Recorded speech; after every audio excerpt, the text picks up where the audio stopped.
Reviews. Star Trek Picard Season 3 Episode 2 Review. Disengage. Star Trek Picard reveals Jack Crusher is exactly who we thought he was, but what does it all mean? This Star Trek Picard review contains spoilers. Star Trek Picard Season 3 Episode 2. Despite the fact that Star Trek Picard seems to have finally realized that what the people always wanted from this series was a mature version of Star Trek, the next generation that wrestled with maturity, legacy, and the way even the closest relationships can change over the course of a lifetime, the series continues to be plagued by pacing issues in its second episode. Disengage is an hour that not only takes forever to reveal a plot twist we all pretty much guessed last week, but it's also full of the sort of laborious table setting that isn't particularly fun to watch. It's difficult to imagine that the episode that includes the long-awaited return of the next generation Alan Michael Dorn features a brief but wildly emotional and entirely non-verbal reunion between Jean-Luc Picard and Beverly Crusher, and reveals that the two had a secret love child that Picard never knew about. Could be boring, but it's kind of true. Part of the problem is that Ed Spieleer's Jack Crusher isn't a particularly compelling character as of yet, and the idea that he's being chased by a powerful enemy because he's just a charming roguish smuggler who loves his mom isn't either. While one has to assume there's more to his story than we currently know, there's also every indication this show is going to take its sweet time unraveling whatever that is.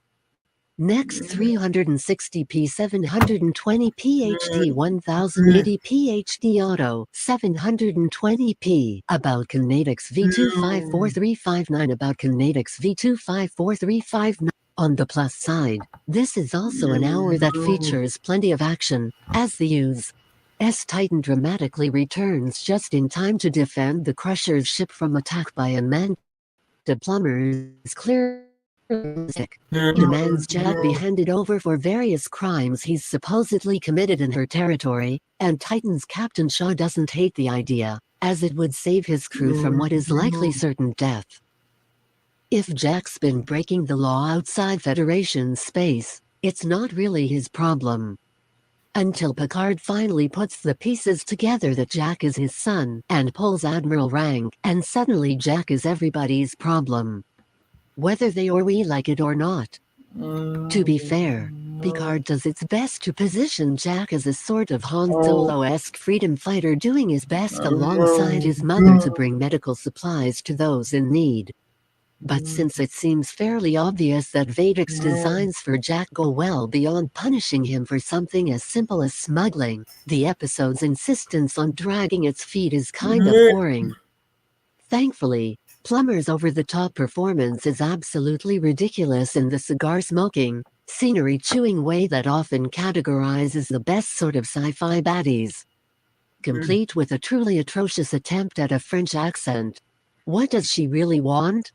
How does she know so much about Picard and Shaw? Who knows, but I'm looking forward to finding out. Read more TV Picard Season 3 Episode 2 Easter Eggs, the best Star Trek ref.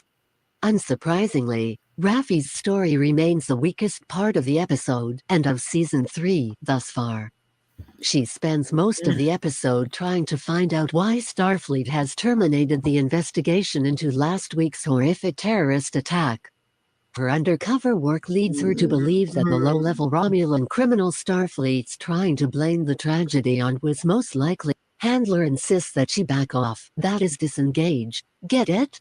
From the investigation.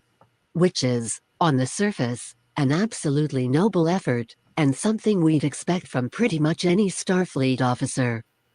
But, at the moment, this storyline seems so utterly isolated from everything else we're watching that it's hard to care about what the answers are. It doesn't help that Picard has pinned this subplot on the weakest character remaining on the canvas. Yes, it's obvious that this terrorist plot will inevitably somehow intersect with the Picard-Jack Vadic storyline. A fact that's made even more clear by the sudden appearance of Worf to rescue Raffi after she's forced to fall off the narcotics wagon in an attempt to prove her street cred to a Ferengi source named Sneed. But that doesn't make what we're sitting through any more interesting. And even the addition of Worf, and it should be noted that Michael Dorn looks great, welcome back, sir. Dash isn't enough to stop this subplot from sapping every ounce of momentum from the rest of the episode. Multiple people's heads get cut off, and it's still incredibly difficult not to immediately fast forward whenever the episode switches back to this storyline. Sure, it raises plenty of tantalizing questions. Is Worf working in intelligence now? For whom? And if not, how did he just happen to show up in time to rescue Raffi? And, perhaps most importantly, what does any of this have to do with Jack Crusher and Jean-Luc Picard?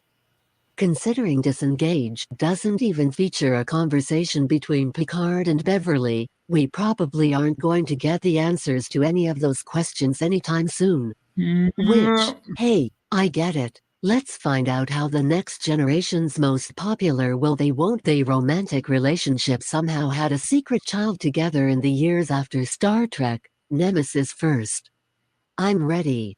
But with just a handful of episodes left in Picard's final season, it would be really great if we could get into the meat of this season's larger story and how it all connects sooner rather than later. Written by Lacey Barr.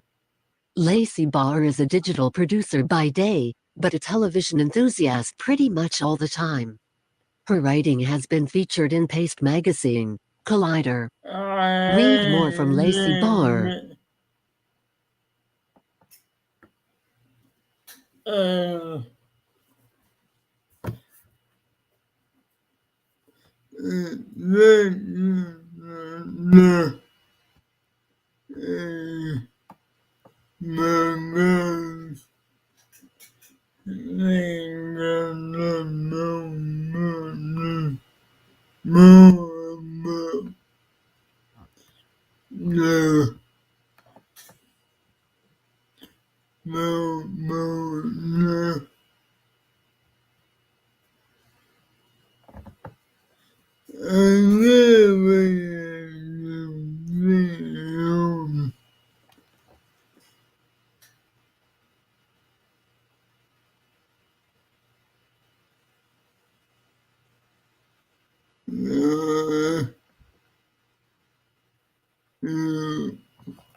Gates McFadden explains Beverly naming Picard's son Jack Crusher.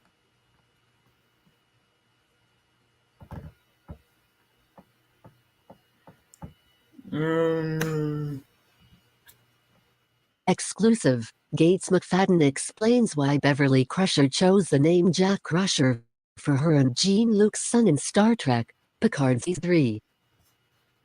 Warning. This article contains spoilers for Trek, Picard Season 3. Gates McFadden believes that Dr. Beverly Crusher has very good reasons for naming her son Jack in Star Trek, Picard Season 3.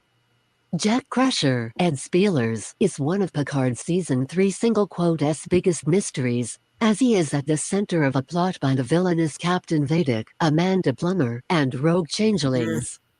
The revelation that Jack is also the son of Admiral Jean-Luc Picard, Patrick Stewart, gives the former USS Enterprise D captain the prospect of the legacy and family line that he had given up hope for long ago.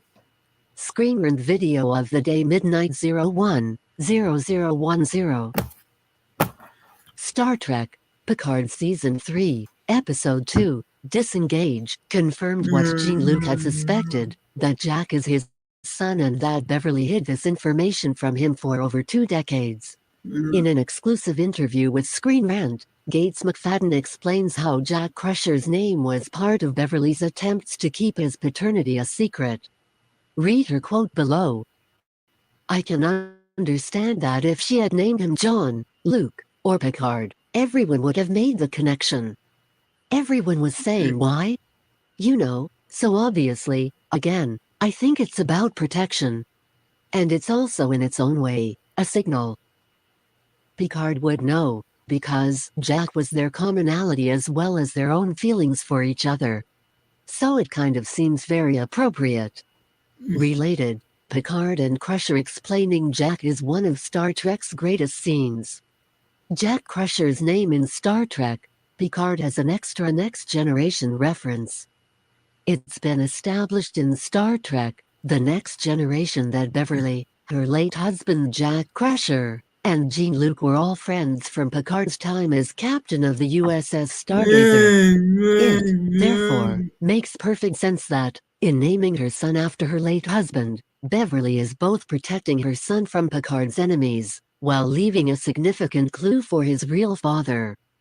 However, Gates McFadden also revealed that there is an additional real-world resonance to the name chosen for Beverly and Jean-Luc Picard's son in Star Trek, Picard Season 3. McFadden also noted that, "Well, there's another perspective that you need to know, and that is that my real son's name is Jack." And so, I was like, oh, no, you're kidding. This is a lot of Jacks in my life.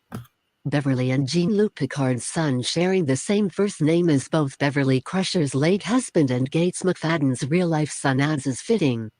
Star Trek, Picard Season 3 has a strong sense of setting up Star Trek's Next Generation, as it also introduces Ensign Sidney LaForge, Ashley Sharp Chestnut, and Alandra LaForge, Micah Burton, the daughters of TNG's Geordie LaForge, LeVar Burton. The fact that Alandra is also played by LeVar Burton's real-life daughter Micah continues the sense of family and legacy that runs through the series. Star Trek, Picard Season 3 is said to bring closure for the much-loved characters of Star Trek, The Next Generation. However, with characters like Jack Crusher, and Sidney and Alandra LaForge, TNG's Next Generation is in very safe hands. More, every member of Beverly Crusher's family in Star Trek. Star Trek, Picard Season 3 streams Thursdays on Paramount+.